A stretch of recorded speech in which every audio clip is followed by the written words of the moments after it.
And you know, we've heard of therapy dogs. What about a therapy rabbit? You're about to meet one right now.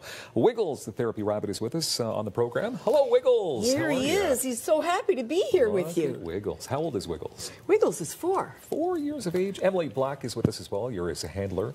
Okay, so how did you get into therapy rabbiting? Because, like I said, you've heard of therapy dogs, but a rabbit? Well, it's a long story, actually. It started with this dog. I've got a picture of him. Okay. That was Brandy, and I had so much success training Brandy that I thought, you know what, maybe I could help with animals and do something different. Okay. And so then I got into this training of guide dogs, and that went very well. And then I thought, well, when I moved to Ottawa, I thought, you know what, I don't want another dog. So what could I do? And I thought, well, a rabbit. I've had rabbits before, and started with Wiggles. And people love rabbits. They do. Yeah. What is it about rabbits that people would love maybe a little more than a dog or another animal? They're quiet. Yeah. They don't bark. They don't scratch you. They're fluffy, and they're a very sweet pet. Okay, so they're great as pets, rabbits. They are. Are they easy to maintain? Because I'm noticing there's some fur going on here, and you're getting a bit furry yourself, so they make a little bit of a mess. But is it easy to have a rabbit as a pet? Well, you know what? Like any pet you're going to get, Dylan, you really want to investigate before you do. And the rabbit is no different than that. Yes, he has a lot of benefits, but he has a few negatives. Yeah.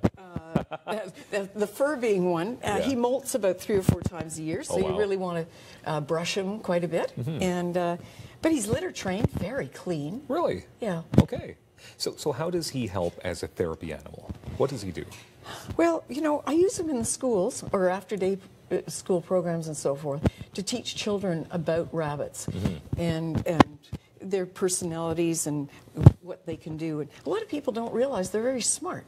He knows all kinds of tricks and so forth. Okay, so what kind of tricks would he know? Oh, he knows how to spin. He knows how to walk on his hind legs, run through a tunnel, jump over hoops, jump over jumps. Really? No, he's smart. Does it take a long time then to train a rabbit to do these tricks? It's like every animal, it takes a little patience. Yeah, but Wiggles has it figured out. He has figured it. His favorite word is treat, though. If you say treat, he can be at the other side of the room, and he runs in and... You just said it twice, too, so does that mean you have to give him one? No, not right now. Okay, that's good. Okay. What are some of the things that you should consider when it comes to having a rabbit?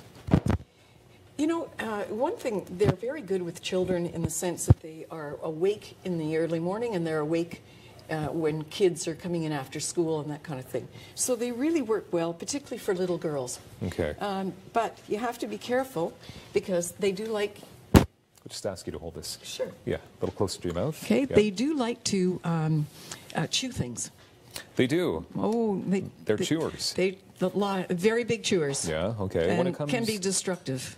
Okay, so that's definitely negatives, but it's like you said, all animals, all pets have negatives and positives. Precisely. What about his diet? When he's a therapy rabbit, I mean, is there certain foods that he should be consuming? Well, you have to be actually careful because he's like a rat or any rodent. Really? He cannot vomit.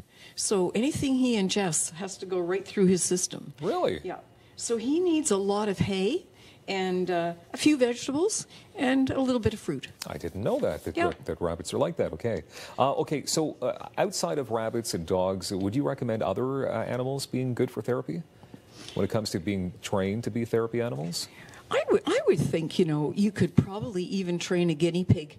They're small, and they're very smart as well. I don't know about a hamster, but a guinea pig is stronger. I've never done a guinea pig, but I'm presuming they could be... Something to do then.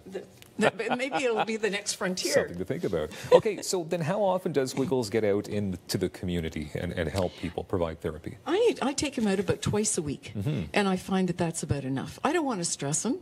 He's a prey animal, so he always thinks everybody's going to, you know, eat him up. Yeah. Okay. So, and you can see he's a little, not particularly stressed, but a little... Yeah. But he's a little bit of a quiver there. Well, he's on the TV, for sure. Well, he is. Okay, so then how do people get in contact with you if they're watching Wiggles right now and they're thinking, this might be a good idea, I have a loved one, perhaps even themselves, to get in contact with you and get Wiggles to show up? Well, I'll show you, actually. Oh. Because Wiggles has his own business cards. Okay. And he has his own email address. Okay, well, that's And good. his email address is, as his name is, Wiggles, period, the therapy rabbit, at gmail.com.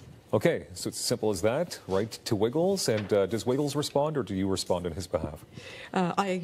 You know what, he doesn't say much, so he talks to me through his spirit. Not much of a communicator, right? No, I understand that. No. Okay, all right. So for people thinking about something else you wanted to mention there? I'd just like to make a little plug. I used to have a horse and a donkey, and when I could no longer look after them, they moved to Kempville to Big Sky Ranch. It's a wonderful place, and if over the holidays you want to go and see farm animals for free, and with your children and grandchildren, it's a wonderful place. It's a wonderful place for sure. Thank you, Emily and Wiggles. We appreciate your time here on Rogers TV. And thank you for inviting us. Thank you. What is Upspace all about? We'll find out next.